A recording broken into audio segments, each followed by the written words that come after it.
sana hindi ko madala yung katangahan ko sa yung katangahan ko sa bahay, sana hindi ko madala doon. Narinig ko lang naman. Ano? Doon sa Badala? Hindi ko napansin. Ano, saan kayo pupunta? Singapore po. Saan po? Babalikan ko siya, hindi maaring hindi. Dahil yun yung isa sa mga pinaka-iconic landmarks dito sa Singapore.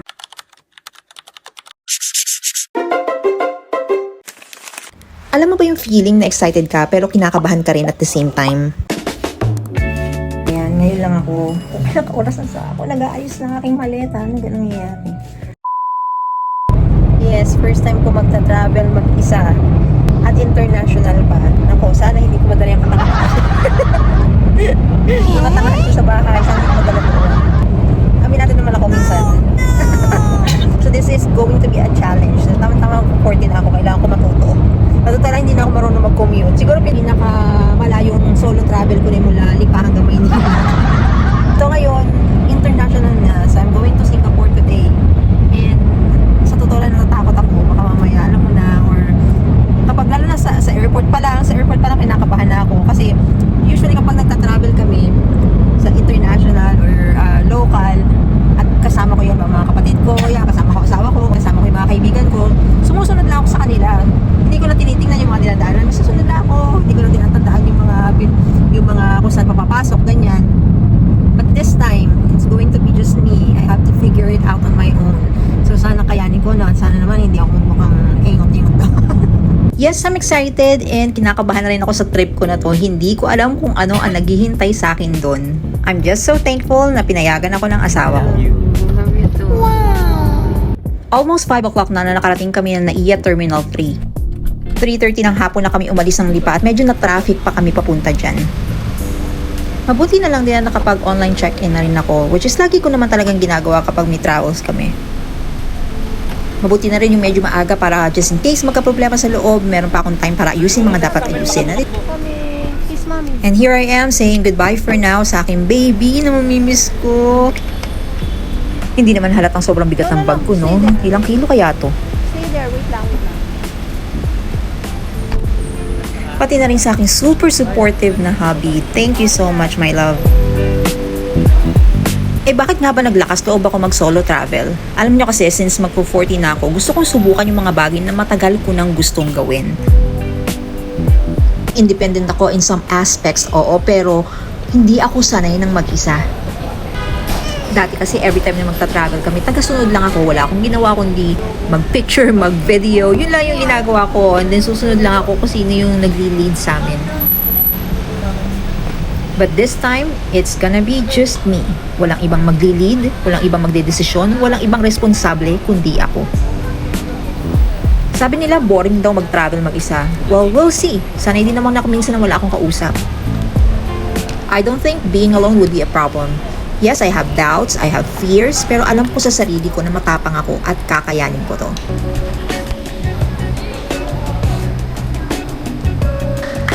Well, being confused is part of every first-time experiences. And that's okay. Sa panahon ngayon, hindi na excuse yung hindi ka matuto. There are a lot of ways. Isa na rin dyan yung huwag kang mahiyang magtanong. Gusto mo yung check-in ng baggage sa Cathay Pacific? Cebu Pacific po, Sa dulo. na Singapore. Sa dulo. Sa dulo.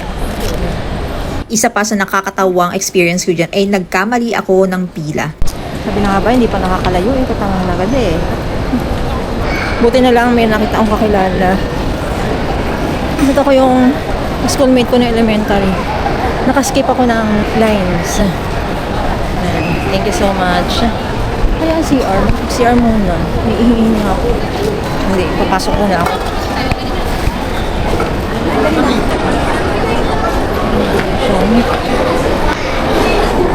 At eto nga, confused na naman si ate mo, girl. Nagkamali ka na naman ng pasok. Saan ka pupunta, be?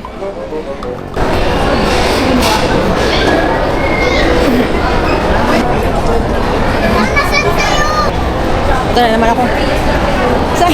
Narinig ko naman. Buti na lang nakita ko ulit si Rose Ann. Sabi doon? Wala. Hindi ko napansin. Parang wala nakapila ka dito. Dito? Bakit naman kasi kung saan ka pumapasok? Diyos ko naman. Check mo yung nandun sa yung nakatulak na yun. Ah, sige, sige. Dito ka ba? Dito ka? Dito ko sa ano. Ayun. Ano Sige, okay lang, baka ano. ano mo dito? Ah, sige, sige. Thank you, thank you. Papunta pong Singapore. May gulay! Ano ba nangyayari sa'yo, Antonieta? O ano girl, naliligaw ka na naman. Excuse me, saan po yung pupunta immigration? Papunta Singapore? OFW kayo, ma'am? Hindi po. Dito po. International, di ba? Okay, thank you po.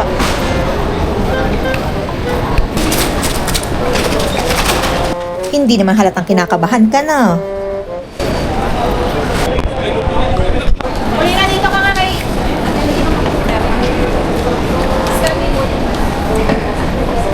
Pasama ako dyan mga dalawa tayo. Sorry naman ate, hindi na kita napansin. Ano saan kayo pupunta? Singapore po. Yung sa sobrang kaba mong makarating sa immigration, pati pag-tap ng boarding pass mo, nagkamali ka pa. Passport.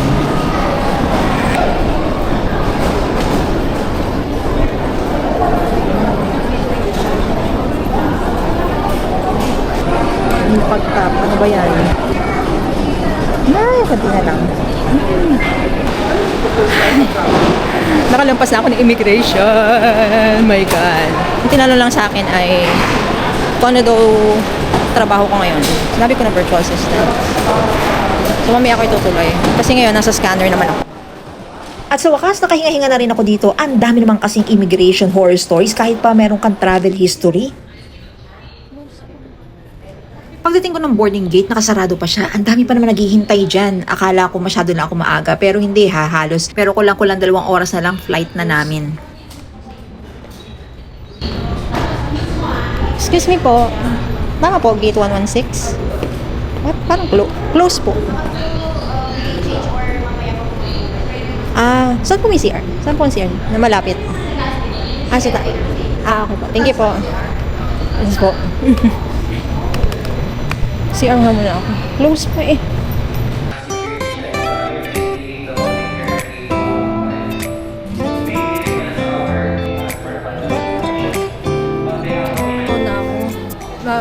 Hanap muna ako ng drinking station. Gusto ko tubig. Gusto ko ng kape. Saan kaya meron? Sa kahanap ko ng tubig, nakasalubong ako ng umiinom ng milk tea, so bigla akong nag-crave. Ano pong best seller nyo sa mga milk tea? Parang milk tea. Sige, isang fruit.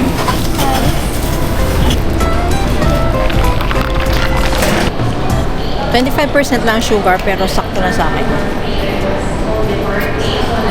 Advise that your final boarding gate assignment is at gate number 104. May we request all departing Singapore bound guests on flight 5J803 to kindly proceed now at boarding gate Saan po number yung 104? and stand by for your flight's Apo, boarding sa announcement. dulo ko. Thank you. Kaya naman pala sarado ang boarding gate 116. Iba na pala.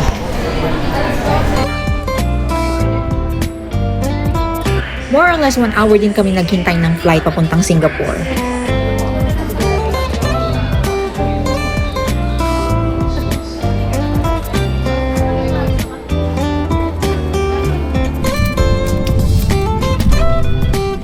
And finally, here it is. Nakasakay na rin ako ng aeroplano. Meron akong 4 na oras bago makarating sa Singapore. So, itutulog ko na lang muna siya. Spacey, I've been lost inside a daydream. These hopes of mine could really break me, or catch me by surprise. Faces, sun-kissed skin inside a basement. LA kids just trying to make it before the next sunrise. So We just landed. Ito na, anong oras na ba? Mag-CR pa ako. So, nag-land yung aeroplano around mga past 12. So, it's 12:24 na. Pupunta ako ngayon sa pick up ko yung maleta. Of course, wala yung lamang milyon. Wish ko lang. Pero, daan muna ako ng immigration. Yun. So, wow! Ito na!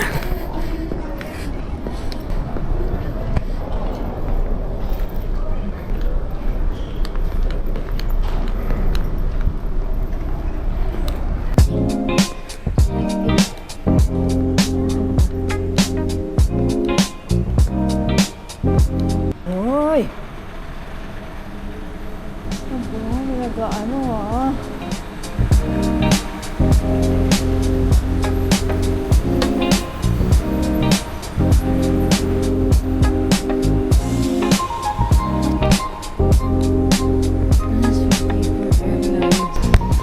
Muna tayo. Daan muna tayo sa immigration. Ang social ng immigration nila dito. Hindi ko lang na-videohan kasi bawal. Pero tsaka maraming mga immigration officers na nakabantay. Uy!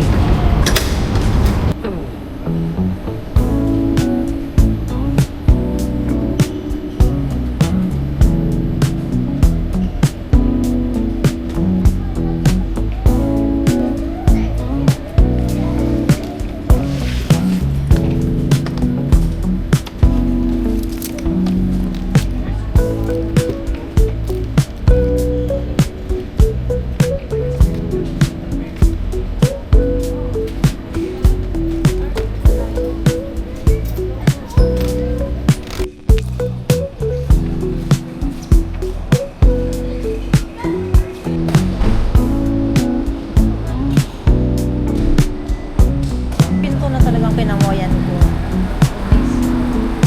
Ako na-wave talaga. Nakakainis. Wala na, hindi ko inabutan yung sa Jewel. Sarado na daw. So bukas ko na lang pala na umaga pupunta.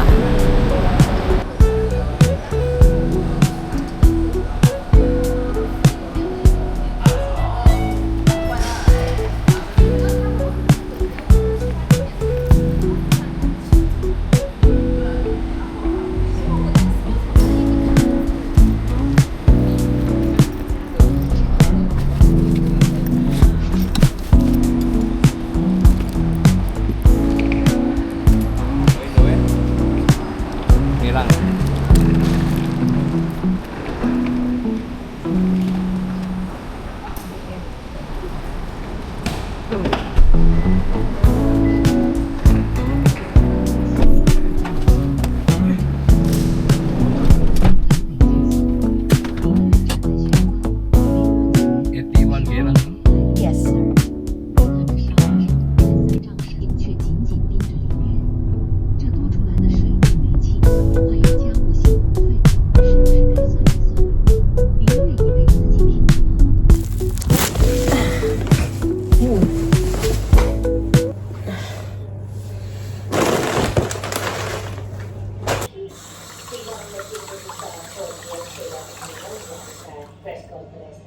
You have to sharpen your political sensibility. Then, aside from that, hindi naman sinasabi na totally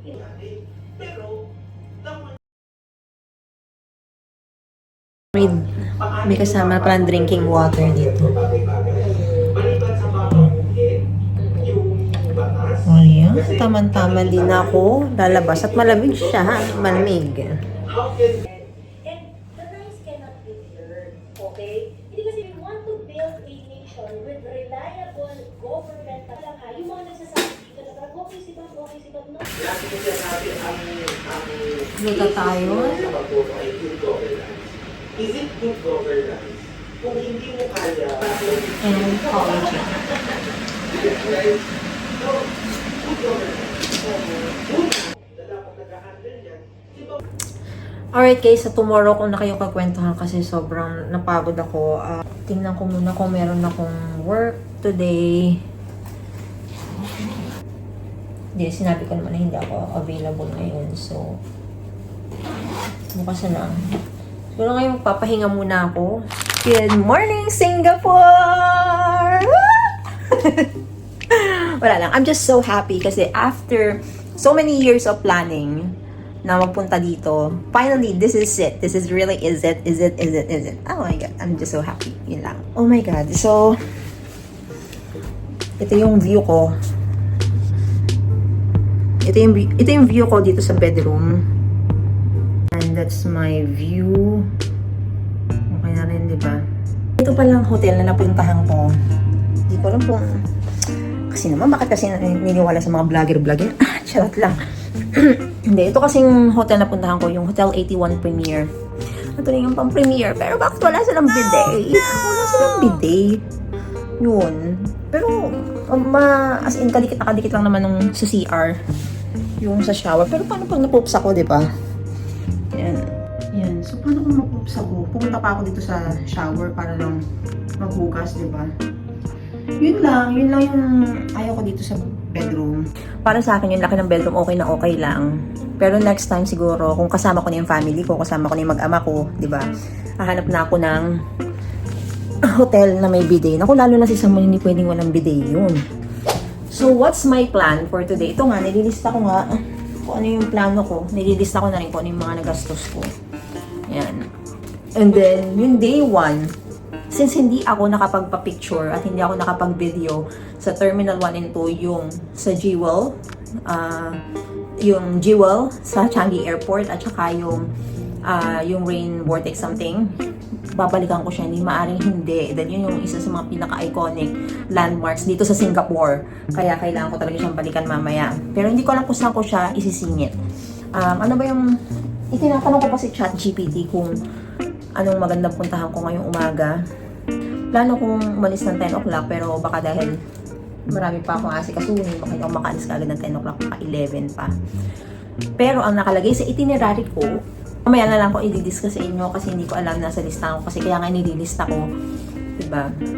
Ililista ko pa pala. So, this day, I'm just so excited kasi it's been years. Tandang-tanda ko, the very first time nagplano akong pumunta ng Singapore was nung mag-apply akong as a call center agent dito, nung nagkaroon ng offer sa Manila. Nag-attend pa ako ng seminar, tapos hindi rin naman pala ako natuloy.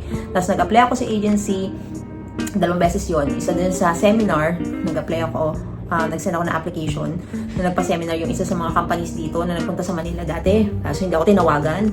So, dahil nga hindi ako tinawagan, alam ko na lang, hindi ako nakapasa.